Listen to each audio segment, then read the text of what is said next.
Yeah, good evening, guys. Attorney General Jeff Landry has been perceived as the front runner of this election since he pretty much announced his campaign a year ago.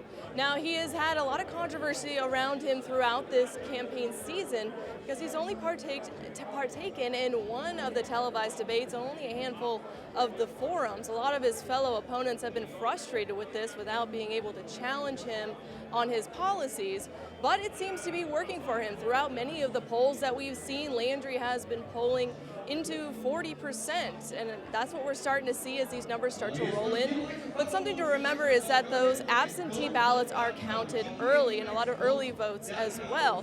And for the first time this year, Republicans outvoted Democrats when it comes to early voting, so that could be a big favor for Jeff Landry. But we're going to be watching those numbers very closely, and we're going to be hearing from the man himself later on tonight once we get a lot more of those precincts rolling on in. Hey, good evening, guys. Right now, I'm joined by Louis Gurvich, who is the chairman of the LAGOP. And Louis, you know, the numbers are looking really good for Landry right now. How are you feeling? He's overperforming, and everybody else on the ballot is underperforming. And the GOP endorsed Landry very early on in this race. Can you tell me a little bit about why you guys wanted to do that? Yeah, it's simple. I mean, the LAGOP did not want to go back through 2015 and 2019. We had a lot of nasty infighting that I think ultimately cost us the race. And so the party acted. We don't have closed primaries.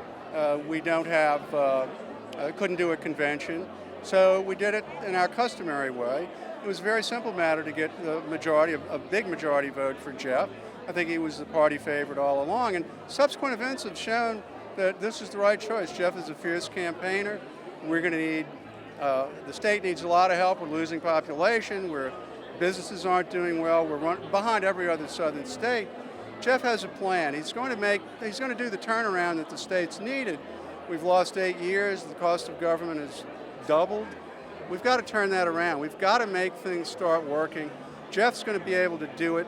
If he doesn't do it tonight, and I still think he can, but if it takes till November 18th, so be it. A lot of folks besides Jeff are going to be elected tonight, good conservatives.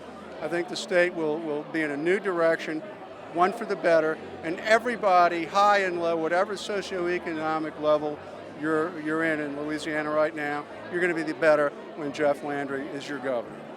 And Jeff has had a very interesting campaign strategy. There's been a lot of ads focusing on crime, and he's only participated in one of the televised debates and a handful of the forums, much to his opponent's irritation. Can you tell me a little bit about, you know, has that worked for him and why he may have taken that approach? Sure, that's worked for him. I think he was right. I mean, all they're going to do is you're going to have 4 or 5 other people beat up on you. Why should you be there if you're greatly, in the lead? Now the situation will change, and we'll see what happens. But I don't blame Jeff at all for not attending a bunch of debates that very few people watched anyway. And here we are. And I think victory is within our grasp, if not tonight, then on November 18th. And as I say, the state it'll be a magnificent turnaround for everyone, regardless of what socioeconomic level you're in. Louis, I really appreciate your insight. We'll be sticking with you tonight and watching these numbers. Hey guys, as you can see and hear right now, people are ecstatic at the Jeff Landry party as we see these numbers roll through. Everyone I've spoken to is still waiting for him to come through because they're not sure if he's going to be giving a runoff speech or a victory speech. And I just spoke to Louis Gurvich, the chairman of the LAGOP, and he said he could really do this tonight, that Jeff could become the next governor. But we're still waiting for those last precincts to come through. We're waiting for Jeff to come down and give a speech. His family just arrived, so we will bring that to you live as soon as he gets here in the room. It is a great pleasure and honor to introduce Governor-elect Jeff Landry.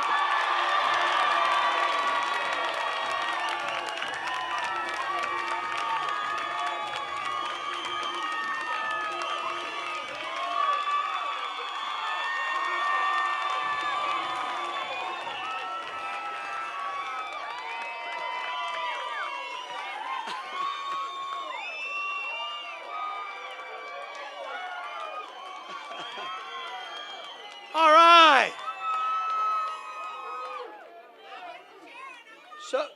So I have one question. Do you love Louisiana? Because I love Louisiana.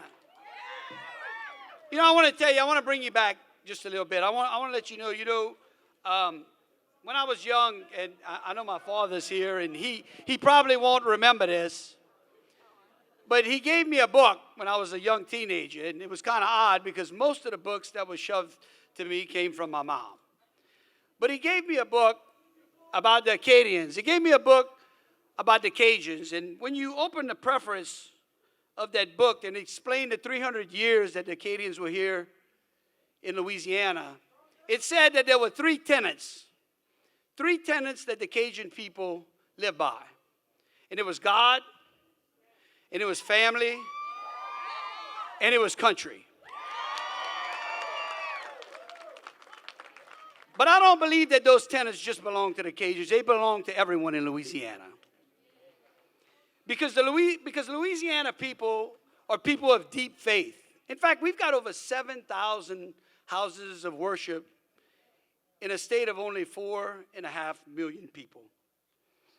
Because we know that all things are possible through God. And tonight is one of them. And God has blessed this state, and God has blessed our people. And then it's about family. Tonight, I want to thank my family. My wife and my son. They have endured unbelievably grueling schedules and an environment in politics that has reached from the national stage to the state level. And Sharon has stood as a rock.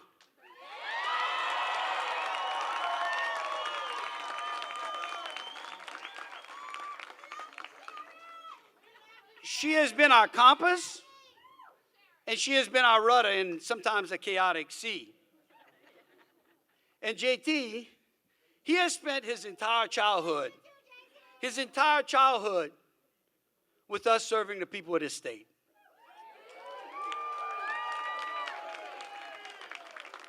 And he has done that in the shadow of politics, and he's been amazing. He has shouldered it well to my father, my siblings, my uncles, my aunts, my cousins, all of you who have been friends, many of you who have raised me since, well, we won't talk about how small. But you have challenged me, you have picked me up, you have counseled me, you have raised me, all of y'all.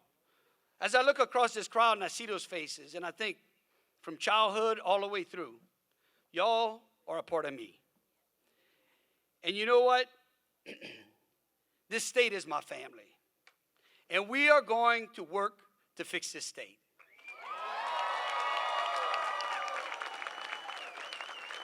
Because you know why? Because that's what families do. You see, families are committed to each other. And I want to share with you how special, how committed. If you do not think the people of this state are committed, I want to share with you a story from today.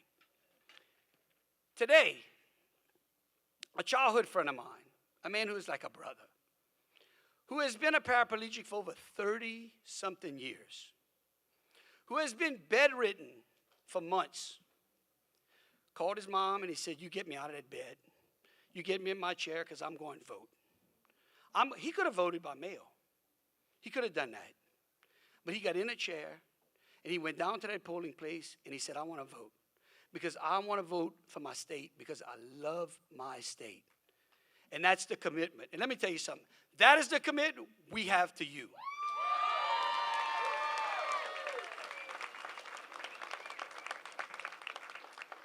Because we hold our families and our friends close. And then finally, it's country. When you think about our country is our state is our community. And we have traveled all around this state. Big cities, small towns, and we have absolutely seen the greatness of the people of this state. And tonight's election, make no mistake about it, it was historic. It was a clear signal.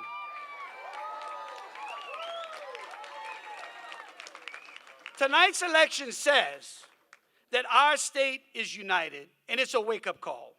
It's a message that everyone should hear loud and clear, that we, the people of this state, are going to expect more out of our government from here on out.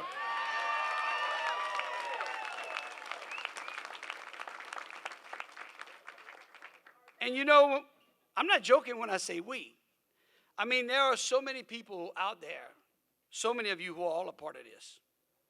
I can't name you all, but you know who you are. I want to recognize our staff, unbelievable. Our volunteers were just amazing. The activists, everyone who worked extra hard. Those who invested both treasure and sweat in this election. I want you to know that those people gave the people of this state an election that was about you. This election was always about the people of this state. And to me, that is the most important accomplishment of tonight, that we were able to focus on you, because that's what we're going to continue to focus on. Because when we focus on you, that's how we create success. And I believe that Louisiana is ready to become one team that rejects the past and embraces the future.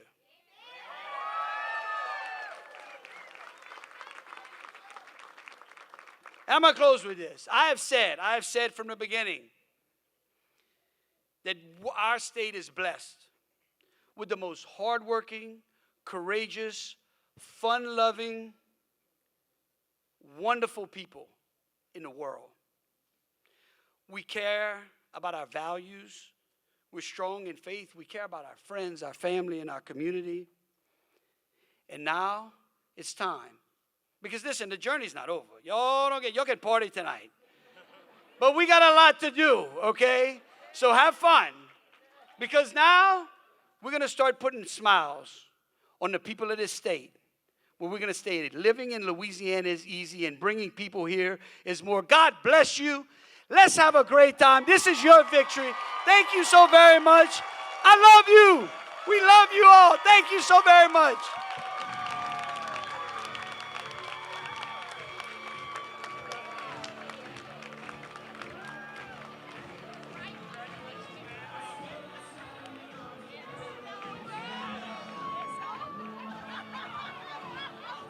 People here are dancing, they're hugging, they're high-fiving. Everyone I talked to, from the Landry campaign to the leadership and the GOP, said that it was seemingly unlikely that Jeff was going to win outright tonight. But he came in with about 52% of the vote as of right now, so he will be the next governor of Louisiana. We just heard from Mr. Landry just a few moments ago. He was very thankful. I think even himself was a little surprised that this all ended tonight. And so everyone here is feeling very good. And so we will see him inaugurated in January. And I'll bring you all the latest information from what broke down in this election. The Democrats just did not turn out for Sean Wilson, and we are seeing a very low voter turnout. So I'll bring all those details to you later. For now, I'm Shannon Heckt for your local election headquarters.